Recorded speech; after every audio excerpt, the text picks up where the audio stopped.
This morning, road crews are getting ready for the incoming snow to make sure that you stay safe. Yeah, they're prepared to work until that snow is all cleared. Kristen Allen is live this morning at the Brown County Highway Department garage. Kristen, it's going to be a long day for those crews.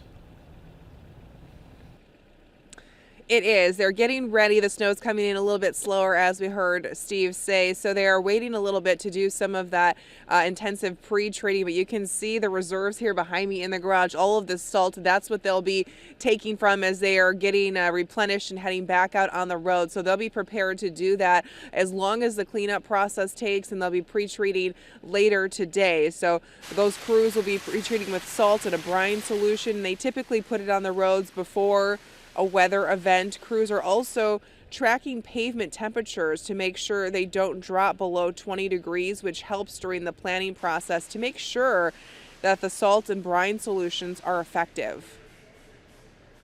We try to make sure that's pushed back, especially in those high drifting areas.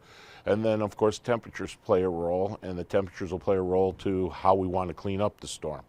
If we're going to see a sudden drop in temperature like we are expecting, then we're going to try to get as much cleaned up as possible before those temperatures drop. And if you are going to be doing any driving today, the Brown County Highway Department drivers just want to remind you to stay at least 200 feet back from their salt trucks and plows, and to be very cautious if you are going to pass them, and that's just for everyone's safety. Reporting live in Brown County, Kristen Allen, Action 2 News.